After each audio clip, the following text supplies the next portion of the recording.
جو بہن بھائی بہت پریشان ہیں، اداس ہیں، ان کے بہت سی ضروریات ہیں، اخراجات ہیں، اور ان کی اخراجات اور ضروریات پیسے سے پوری ہونی ہے، دولت سے پوری ہونی ہے اور وہ نہیں ہو رہی، جو کہ اکثر دیکھا جا رہا ہے، اسی لیے ہم آپ کے لیے یہ نسخہ پیش کر رہے ہیں۔ ناظرین، نہایت عقیدے کے ساتھ آپ اللہ تعالیٰ کے ناموں پر اعتبار کیجئے، نہایت عقیدت کے ساتھ اللہ تعالیٰ کے ناموں کو پڑھ کر، ان کا وظیفہ کر کے، ان کی تسبیح کر کے اللہ پاک سے مال و دولت ہی کیا،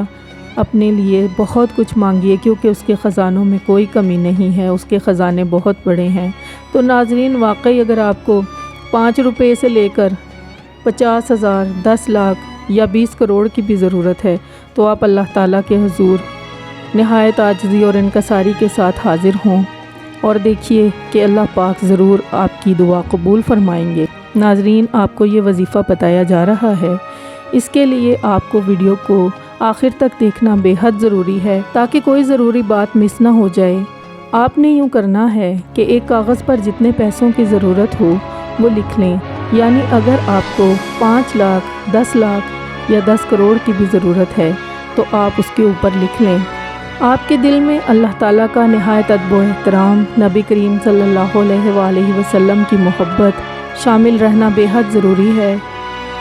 آپ استغفر اللہ کا ورد کیا کریں، استغفر اللہ کے ورد سے بہت کچھ حاصل ہو جاتا ہے۔ اللہ تعالیٰ توبہ استغفار کرنے والے کو پسند فرماتا ہے اور اس کی توبہ قبول فرما کر اس پر بہت ساری مہربانیاں اور آسانیاں پیدا فرما دیتا ہے۔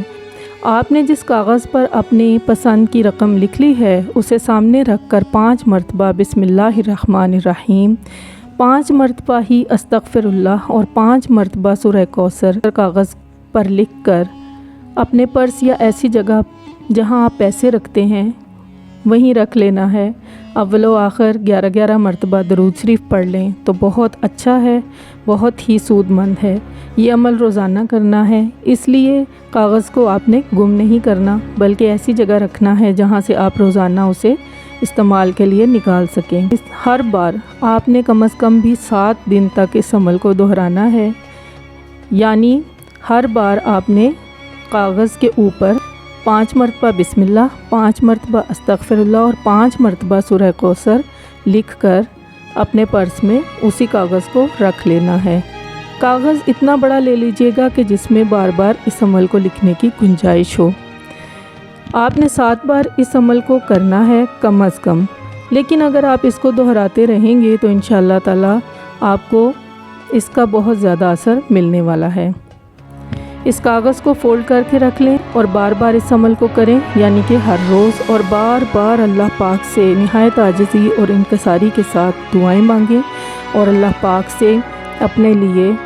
مال و دولت اور خیر و برکت مانگیے، اور اس طریقے اور یقین سے مانگیں کہ وہ اپنے خزانوں میں سے آپ کو ضرور نوازے گا انشاءاللہ۔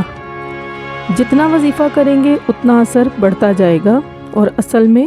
بات یہ ہے کہ سورۃ کوثر کے اثرات بہت اچھے ہیں۔ سورۃ کوثر کے اثرات میں غم کو دور کرنا اور خوشیاں حاصل کرنا شامل ہے، کیونکہ جب نبی کریم صلی اللہ علیہ وآلہ وسلم کو کفار نے ابتر ہونے کا طعنہ دیا تو اللہ تعالیٰ نے یہ صورت نازل فرما کر آپ کی دلجوئی فرمائی تھی اور آپ کو کوثر یعنی برکت عطا فرمائی تھی۔ ناظرین، وظیفہ ضرور کیجئے لیکن ساتھ استغفار کی کثرت کیجئے، درود شریف پڑھنے کی کثرت کیجئے، اللہم صلی علی محمد وعلی آل محمد، اور اگر ہو سکے تو آپ نماز میں پڑھا جانے والا مکمل درود پاک پڑھیں تاکہ ہم سب پر اس کی رحمت اور فضیلت اور فضل و کرم نازل ہو سکے، کیونکہ نبی کریم صلی اللہ علیہ وآلہ وسلم سے اللہ پاک نے سب سے زیادہ محبت فرمائی ہے۔ ہم اپنے نبی کو صلی اللہ علیہ وآلہ وسلم وسیلہ بنا کر اللہ سے دعا کرتے ہیں۔ ناظرین، جب کوئی انسان کسی سے پیار محبت کرتا ہے تو اس کی بات بھی مانتا ہے، تو اللہ پاک کی ذات تو بہت اونچی ہے، بہت اعلیٰ ہے، سب سے اعلیٰ بلند عالی مقام ہے، تو وہ کیوں نہ حضور پاک صلی اللہ علیہ وآلہ وسلم کا نام لینے سے ہماری دعائیں اور ہماری کاوشیں قبول فرمائے گا۔ امید کرتی ہوں، دعا کرتی ہوں کہ اللہ تعالیٰ آپ کو اس وظیفے کے ساتھ بہت سارا مال و دولت، بہت سارے فضل و کرم سے نوازے گا اور آپ کی پریشانیاں دور فرمائے گا اور آپ کے اخراجات، آپ کی ضروریات کو پورا کر دے گا اور اس سے بھی زیادہ عطا فرمائے گا۔ ناظرین میرے لیے دعا کیجیے گا۔ اجازت چاہتی ہوں۔ اللہ حافظ۔ السلام علیکم ورحمۃ اللہ وبرکاتہ۔